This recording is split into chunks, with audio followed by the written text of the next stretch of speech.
Hi, this is Dr. Holenchek, and this video is for my doctoral and my master's level students who need to learn how to use the library resources to find articles for our classes. To start with, you're going to go to the library site for Mason. To be honest, I normally just Google it. I actually have a shortcut on my menu now, or on my bookmark, but library.gmu.edu is where you go. It'll take you to the page, and it looks like this right now. And obviously, if you're using library resources, if you want to find a book, or what they might have on campus, then you can type that in here. But most of you are doing this off campus, and so I'm going to direct you here to the Articles and More tab. Once you get to the Articles and More tab, you have two choices, and I'm going to actually show you both of these because it depends on what you're doing, what your purpose is. If you are interested in finding articles on a topic, then I'm going to direct you to this here where you want to look at databases, and I'm going to suggest you click on Subject. You can see they have databases for all of these different subjects, including education. And then there's a bunch of education resources here in terms of databases, but I'm going to take you back up to the top, and that very first one, Education Research Complete, is a great resource, so start with that one. If you're off campus, like I am right now, then you will need to enter your email, username, and password, and then once you do that, it'll take you to the database. Within the database, you're going to search on the topic that you're interested in. And so let's say, for me, I might be interested in problem solving for students. And if I specifically want to find that in the title, then I'm going to use this drop menu down over here to select title. And if I want to, well, let's go ahead and do that. So we'll do the search. If I search on problem solving within article title, you can see my connection is not particularly speedy. It's taking some time over here on the bottom. It says it's waiting. And if I keep waiting, then I may pause the video because this is sort of nutty. But okay, here we go.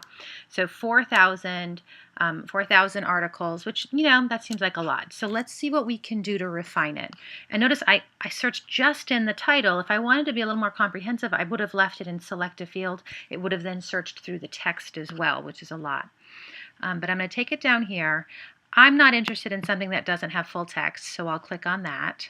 It's just simpler that way. I am definitely interested in peer-reviewed journals. We'll talk a little bit more about that in class, but peer-reviewed journals means that it is research that's been reviewed by normally at least two, sometimes more colleagues who say, yes, this is quality research and deserves to be published. And so looking down here now, the publication date. And this is where clearly 1931 is ridiculously early.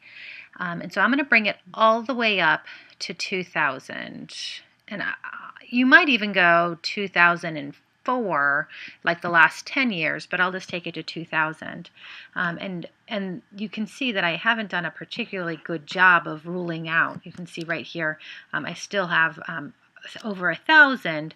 And so we'd like to do what we can to reduce that. And so we're going to go ahead up here. I'm going to click on Advanced Search just so I can start to limit a few more things. And so I thought I already did that, but I'll click it again, the full text. I'm going to actually make sure that it only shows me ones that are in English because that's all I speak, or read, I should say. And so with that done, let's go ahead and click down here, Search. And we're going to see what we end up with. And again, the library is slow.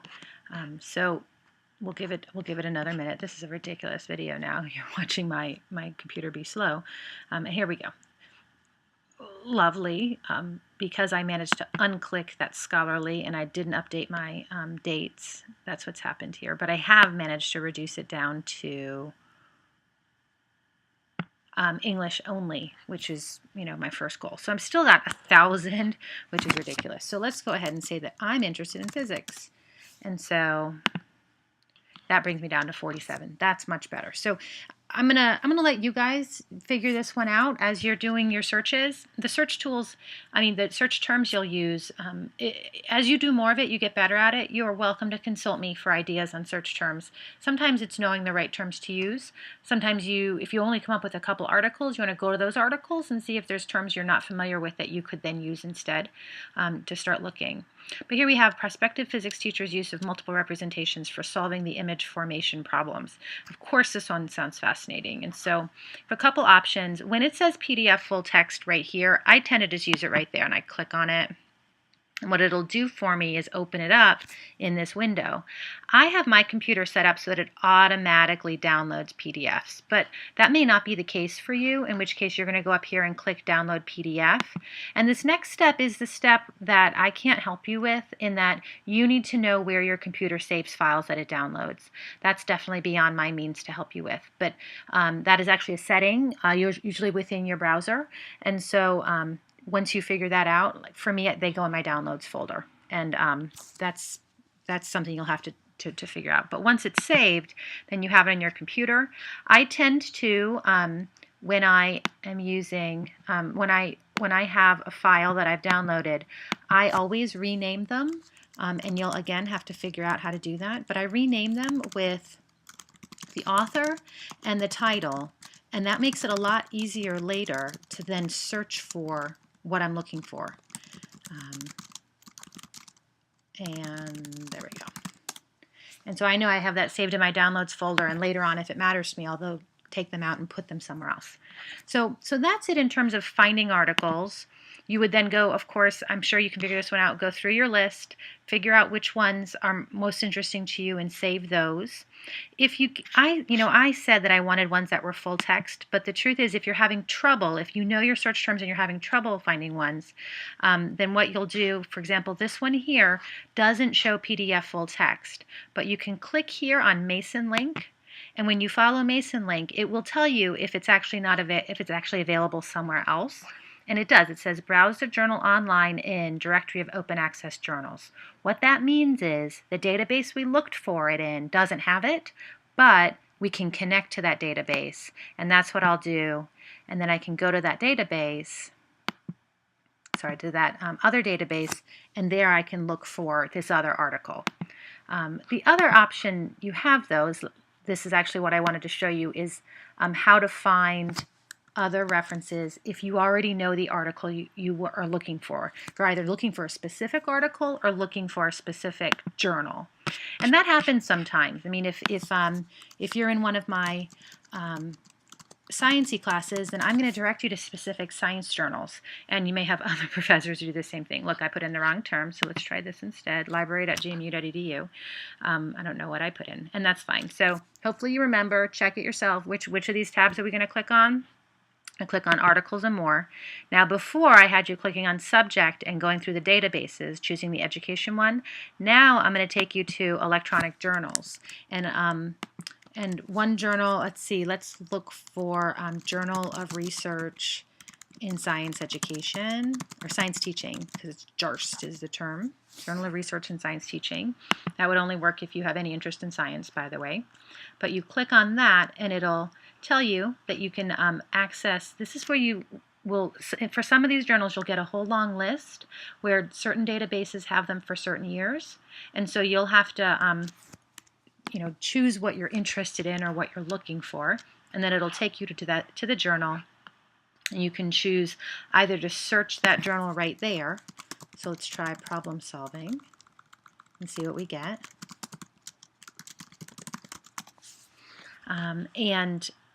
Or you might also know exactly which volume, which issue you're looking for to find the article you want to find. And again, our library is slow when I'm connected at home, or maybe my home connection is slow, and that's why this is taking so stinking long. But it will come up and ideally give us a list of articles to choose from. So that's it in terms of which of these resources to use. So here's that list of articles. You can go through and find the one you're most interested in. And again, notice you're always looking for the PDF. And I will open that up, and it will save because I have it set up automatically in the corner. And then you go back and look at these articles on your own. I don't know if this was as helpful as I wanted it to be, but I'm hopeful.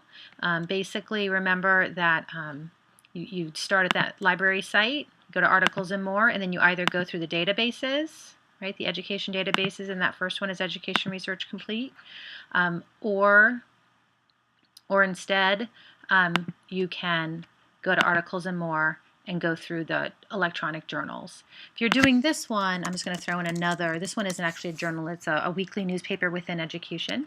If you look at this one, this is a good example. You have all of these different dates. And so this is where if you have an article with a reference and you're looking for a specific one, you'll have to look carefully to make sure that the database you choose to look up the article has the dates that are relevant for it.